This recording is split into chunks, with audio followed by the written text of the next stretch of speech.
दोस्तों इमेजिन कीजिए, एक दिन आप हमेशा की तरह अपने घर में सोकर उठते हैं और आपके सामने एक नोटिस आता है जिसमें लिखा हुआ है कि जिस घर में आप रह रहे हैं वो घर तो आपका है, पर जिस जमीन पर आपका घर बना है वो जमीन आपकी नहीं, एक इस्लामिक बोर्ड की है जिसका नाम वक्फ बोर्ड है। आपके क्या किसी भी इंसान के पैरों से जमीन खिसक जाएगी। ऐसा ही तमिलनाडु के एक व्यक्ति के साथ हुआ। राजगोपाल जी जब अपने 1 एकड़ जमीन को बेचने के लिए रजिस्ट्रार के ऑफिस में गए तो उन्हें पता चला कि जिस जमीन को वो बेचने जा रहे हैं दरअसल वो उनकी है ही नहीं, बल्कि उनके पूरे गांव की जमीन पर तमिलनाडु वक्फ बोर्ड ने अपना दावा ठोक दिया है। जरा सोचिए, जो इस्लाम खुद 1500 साल पुराना नहीं है, वो इस्लाम 1500 साल पुराने गांव की जमीन पर दावा ठोक रहा है। कितनी हैरानी वाली बात है ये। अब आप सोचेंगे क्या है ये वक्फ बोर्ड, किस चिड़िया का नाम है ये? तो चलिए जानते हैं। पहले जानते हैं वक्फ का क्या मतलब है। इस्लाम में वक्फ उस चीज को कहते हैं जो अल्लाह के कार्यों के दान में दी जाती है। इसका मतलब वह जमीन जो इस्लाम से जुड़े कार्यों के लिए दान में दी जाती है, जिसमें ये लोग अपने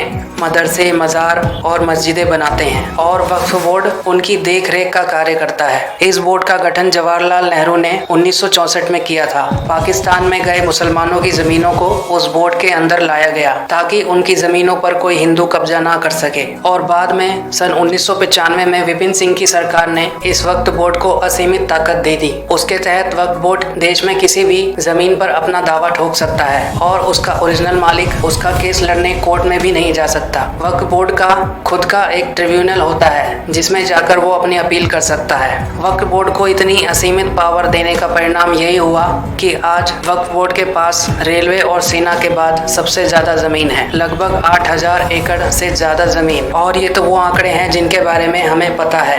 ऐसी कितनी ही जमीन होंगी जिस पर वक्फ बोर्ड अपना दावा ठोकने का प्लान कर रहे होंगे। इसलिए मैंने शुरू में कहा था आपकी जमीन भी आपकी नहीं है। अगर इस वक्फ बोर्ड को जल्दी ही ना रोका गया तो एक दिन ऐसा आएगा जब लगभग सारे भारत पर इस वक्फ बोर्ड का कब्जा होगा।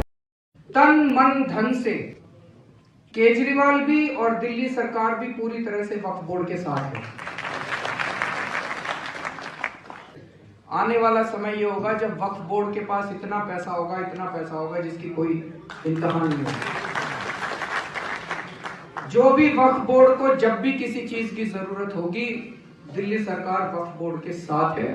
हैरानी की बात है कि इतना हिंदू विरोध कार्य करने के बाद भी कांग्रेस ने 60-65 साल तक देश में सरकार चलाई। शायद हमारे पूर्वजों को इनकी सच्चाई के बारे में नहीं पता था। दोस्तों, आप भी अपने दादा दादी या माता पिता से पूछना, क्या इन्हें कांग्रेस के इस लैंड जिहाद के बारे में पता था? और आपके क्या विचार हैं इस लैंड जिहाद के बारे में, वो भी कमेंट करके बताइएगा। और चैनल को सब्सक्राइब कीजिएगा, लाइक, शेयर और कमेंट करना ना भूलिएगा। मिलते हैं फिर अगले वीडियो में। जय हिंद, वंदे मातरम।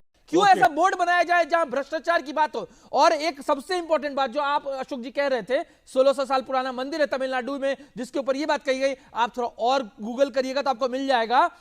77% दिल्ली इंक्लूडिंग दिल्ली हाईकोर्ट वक्फ के अंदर आती है। जो नया कर्तव्य पथ है जो पहले राजपथ कहलाता था वो वक्फ के अंदर है। अरे छोड़िए, मुकेश अंबानी का सबसे महंगा घर एंटीलिया वक्फ के अंदर है। और जो पब्लिक ग्राउंड्स होते हैं, कह रहे हैं ना सरकारें और प्राइवेट आदमी क्या लड़ेगा? सरकार नहीं लड़ पा रही है। पब्लिक प्रॉपर्टी, पब्लिक लैंड जो बेंगलोर का है, जहां गणेश चतुर्थी और ईदगाह साल में एक बार होता था, इस बार जब होने लगा तो वक्फ वाले सुप्रीम कोर्ट पहुंच गए और गणेश चतुर्थी सोचिए 80% हिंदू वाले भारत राष्ट्र में जो इसका बंटवारा धर्म के बाद हुआ था, वहां गणेश चतुर्थी नहीं मनाई गई। ओके, यही मैं एक मिनट रुकिए नजीमुद्दीन जी, मैं आऊंगा 1 मिनट के। बहुत महत्वपूर्ण बिंदु रखे गए। आप वक्फ के खिलाफ जो है वक्फ, 1 मिनट नदीमुद्दीन जी रुकिए। वक्फ बोर्ड के खिलाफ आप FIR नहीं लिखा सकते, आप हाई कोर्ट नहीं जा सकते, सुप्रीम कोर्ट नहीं जा सकते। केवल एक सेक्शन 4 है जिसका जिक्र शशांक जी ने किया, और उस सेक्शन 4 का योगी आदित्यनाथ सरकार इस्तेमाल करते हुए